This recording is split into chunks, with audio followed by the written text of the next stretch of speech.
En Rianxo presentáronse os resultados de 2 anos de traballo do Laboratorio Ecosocial do Barbanza, un acto no que se puxo en valor a capacidade das comunidades de montes para transformar o territorio e garantir un futuro máis sostible.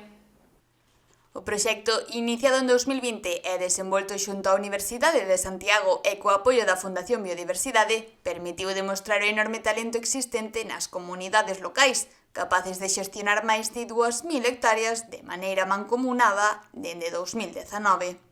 É un proxecto que nace xa desde 2020 en colaboración entre a Fundación Ría e a Universidade de Santiago de Compostela, o Grupo Aistagra, e que nos permitiu entender todo o talento que existe nas comunidades locais para a xestión sustentable do territorio, identificando iniciativas como a da Plataforma pola Defensa do Monte, que xorde en 2019 para xestionar mancomunadamente entre 9 comunidades de montes inicialmente, máis de 2.000 hectáreas, planificar o futuro do seu territorio e con este apoio do Goberno de España a través dos fondos Next Generation EU foron posibles. Durante estes 2 anos executáronse actuacións en máis de 500 hectáreas, con traballos silvícolas deseñados polas propias comunidades, ademais de 40 hectáreas de gandería rexenerativa que se consolidan como unha ferramenta eficaz para dinamizar o rural. Que o rural ten futuro, que pode ser que é unha parte central da nosa cultura, que existe un coñecemento do seu manexo que todavía podemos aproveitar e que co apoio das administracións e da cidadanía podemos impulsar accións conxuntas para ser máis resiliente aos lumes forestais e xestionar os nosos recursos dun xeito moito máis sustentable. Entre os fitos destacados, unha plantación de 3.000 castiñeiros na comunidade de Montes de Leiro, realizada xunto a mozos dos institutos da comarca e investigadores da USC.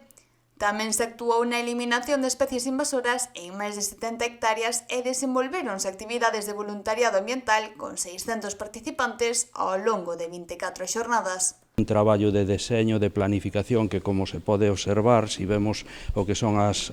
tarefas realizadas, veñen a configurar un arco en torno ao que é Rianxo, a zona poboada, e unha transformación que se pode constatar efectivamente no que é o ámbito de prevención, de millora da saúde das masas forestales, da posibilidade de diversificación de recursos e o que vai a ser pois a millora da biodiversidade en esta zona. No acto, o alcalde de Rianxo, Julián Bustelo, tamén estivo presente e foi quen de destacar a profunda transformación vivida no municipio, ao igual que resaltou a importancia da continuidade do proxecto para non vivir retrocesos.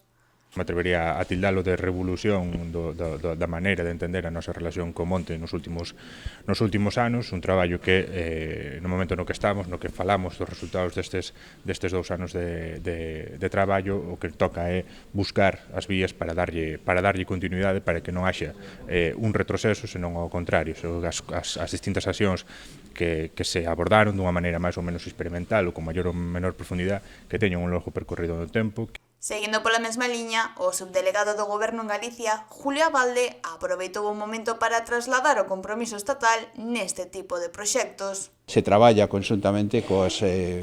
asociacións que xestionan o noso monte, precisamente para o que decía o alcalde, tratar de demostrar que o monte ten futuro, o monte pode ser un fondo de recursos para a nosa poboación e nos pode axudar a fixar esa poboación que temos que conseguir que tamén se atope nas zonas rurales. Tamén se fixo referencia ao impacto que terá este modelo na prevención de incendios tras un verán especialmente duro na comarca. E dende a Deputación resaltaron a importancia da colaboración institucional. Quero destacar tamén a colaboración, como decía aquí o subdelegado, de todas as administracións, entidades sociais, comunidades de montes,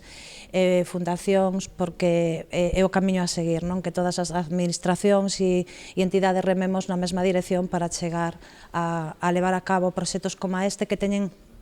que seguir adiante, pero tamén servir de exemplo e poder exportalos